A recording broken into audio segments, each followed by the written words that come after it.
नाजरीन welcome back.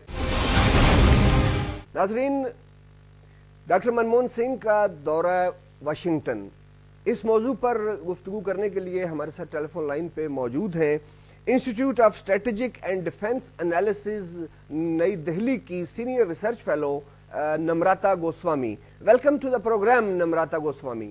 Namrata Goswami, my first question, Indian prime minister Manmohan Singh का दौरा अमेरिका, इस हवाले से आलमी मीडिया में बहुत कुछ लिखा गया है। बाज हलकों की राय है कि यह दौरा बहुत कामयाब हुआ, बाज हलकों की राय ये है कि भारत और हिंदुस्तान और अमेरिका के ताल्लुकात में जो इरिटेंट्स हैं वो अभी तक रिमूव नहीं हुए। इस हवाले से आपका क्या तबसरा है? जो मनमोहन सिंह का जो विजिट यूएस का सिग्निफिकेंस के बारे में आप पूछ रहे हो? जी जी।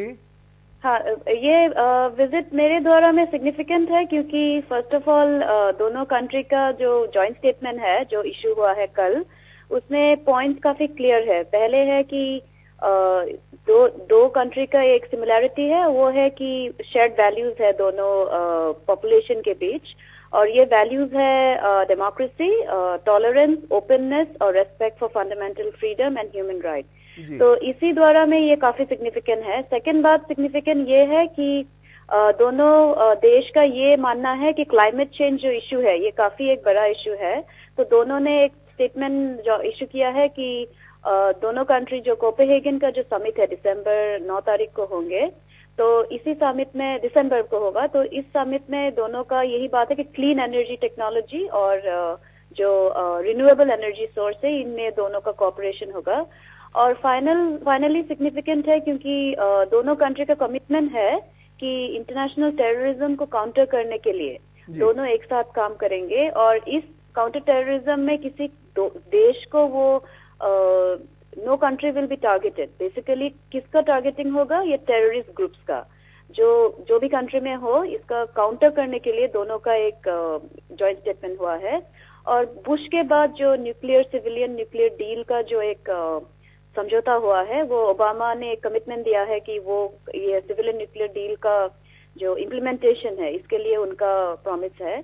और फाइनली सबसे इम्पोर्टेंट बात है कि दोनों कंट्री का एक ही मानना है कि world free of nuclear weapons. तो इस बारे में भी दोनों का, मनमोहन सिंह और ओबामा का एक समझौता हो गया है।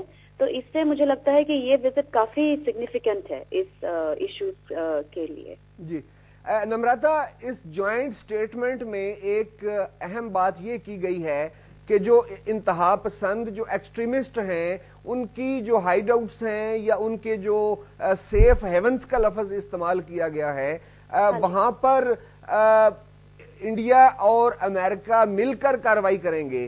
तो इससे पाकिस्तान के अंदर कुछ एक परेशानी की लहर दौड़ी है कि चूंकि पाकिस्तान के ऊपर ये इल्जाम दिया जाता है कि पाकिस्तान के बहुत से मकामात पर बिलखसूस जो फाटा रीजन है वहां पर एक्सट्रीमिस्ट जो हैं उनके हाइड आउट्स हैं। तो अमेरिका और भारत का मिलकर सेफ हेवंस के खिलाफ कार्रवाई करना, क्या ये पाकिस्तान के खिलाफ, पाकिस्तान के इंटरेस्ट के खिलाफ नहीं है? ये बात पाकिस्तान के खिलाफ नहीं है। मैं बताऊंगी क्यों नहीं है। क्योंकि पाकिस्तान खुद एक विक्टिम है टेररिज्म की। आपका काफी बॉम्ब ब्लास्ट हो चुका है इस महीना और अगले महीना में भी। तो ये पाकिस्तानी जो नागरिक है, ये कॉपरेशन को एक पॉजिटिव वे में देखना चाहिए कि हम लोग सब एक टेररिज्म का एक विक्टिम है। तो ऐसे जो एक्सट्रीमिस्ट लोग हैं जो आपके पाकिस्तान के अंदर है, तो ये पाकिस्तानी स्टेट को अपने लोगों के लिए एक सिक्योरिटी एजेंडा रखना चाहिए, वो नंबर 1 होना चाहिए। क्योंकि जो लोग सबसे मरते हैं वो सिविलियंस होते हैं, स्टेट के लोग नहीं होते हैं। तो इसीलिए ये कॉपरेशन को पॉजिटिवली देखना है। ये पाकिस्तान स्टेट के अगेंस्ट कुछ नहीं है। मनमोहन सिंह ने एक फर्म कमिटमेंट दिया है कि आप अगर वो मनमोहन सिंह का अगर आप स्टेटमेंट पढ़ोगे और जो स्पीच दिया है उनपे ये दोनों बात कहा है कि मैं डायलॉग के लिए तैयार हूँ पाकिस्तान स्टेट के साथ, लेकिन जो एक्सट्रीमिस्ट ग्रुप्स है इसके अगेंस्ट पाकिस्तानी स्टेट ही दरवा कर सकते हैं क्योंकि वो आपके अंदर है। तो ये अगर आप करेंगे तो अच्छा रहेगा। और ये कॉपरेशन जो है ये पाकिस्तान का नाम कहीं भी जिक्र नहीं है स्टेटमेंट में। ये कह रहा है कि एमिनेटिंग फ्रॉम इंडियाज नेबरहुड। तो नेबरहुड और भी हो सकता है, और भी कंट्रीज हो सकते हैं। तो इसलिए ये बात पाकिस्तान को हाइपर रिएक्शन नहीं होना चाहिए, क्योंकि मुंबई के बाद भी जो कार्रवाई हुआ है, तो इसमें आप देखेंगे कि एविडेंस होने के बाद भी हम पाकिस्तानी कोर्ट जो है आपका आजकल इंडिक हुआ है, जैसे लखबी और 6 लोग 26/11 के एविडेंस के साथ, तो पाकिस्तानी स्टेट का खुद अपना सॉवरेनिटी पूरा है। और जो कॉपरेशन है यूएस और इंडिया का, ये टेररिज्म के अगेंस्ट है, कोई स्टेट के अगेंस्ट नहीं है। तो ये बात बहुत ऊपर में रहना चाहिए नैरेटिव में। नम्रता, ये एक दिलचस्प बात है कि जब प्रेसिडेंट ओबामा ने चाइना का विजिट किया तो वहाँ जो दोनों प्रेसिडेंट्स ने जो मुश्तरका ऐलान जारी किया, उसमें जो कहा गया कि चाइना साउथ एशिया में अमन कायम करने के लिए अपना किरदार अदा करे, तो इस पर इंडिया की तरफ से काफी नाराजगी का इजहार किया गया। कहा गया कि इंडिया के मुकाबले में अमेरिका चाइना को ज्यादा अहमियत दे रहा है। इसके बारे में आपका क्या राय है? अगर आप वो जब ओबामा जब चाइना में थे तो वो कहा था कि चाइना का भी एक रोल है साउथ एशिया में, क्योंकि बोथ इंडिया और चाइना एशिया का 2 सबसे बड़ा पावर्स है, तो रेस्पॉन्सिबिलिटी काफी है दोनों का, तो इस बात से प्रॉब्लम नहीं है। और अगर आप देखोगे कि जो विजिट है मनमोहन सिंह का, जो ओबामा के चाइना का विजिट के बाद हुआ है, इसमें वो टेंशन कहीं दिखाई नहीं दिया है और ये बात उठी भी नहीं है दोनों कंट्रीज के बीच।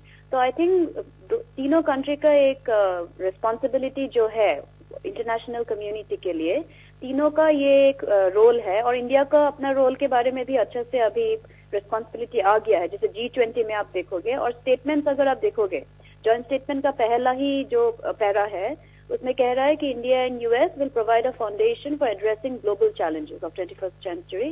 चाइना का भी यूएस के साथ ऐसा ही एक स्टेटमेंट था। तो ये मैं जो कॉर्पोरेट बायलैटरल रिलेशनशिप्स है, ये तो स्टेट यूएस चाइना के साथ करेंगे, यूएस इंडिया के साथ करेंगे, इसका टेंशन कुछ नहीं है।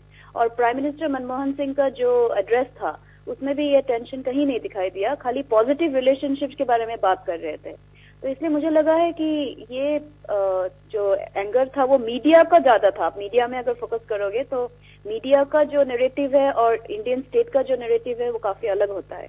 तो इसलिए ये आपका जो रिएक्शन है, ये आपको ये फाइन जो डिफरेंस है इसको आप रखना चाहिए मन। जी, नम्रता गोस्वामी, एक अफगानिस्तान के हवाले से एक दिलचस्प सूरत हाल डेवलप हो चुकी है और वो ये है कि पाकिस्तान और इंडिया दोनों अमेरिका के साथ अफगानिस्तान के मामले में एक्सक्लूसिवली डील करना चाहते हैं, जबकि हकीकत यह है कि पाकिस्तान को एक्सक्लूड किए बगैर अफगानिस्तान में अमेरिका या अलाइड फोर्सेस जो हैं या नेटो ममालिक जो हैं या वेस्टर्न वर्ल्ड जो है वो अपने अहदाफ को, अपने टारगेट्स को अचीव नहीं कर सकती।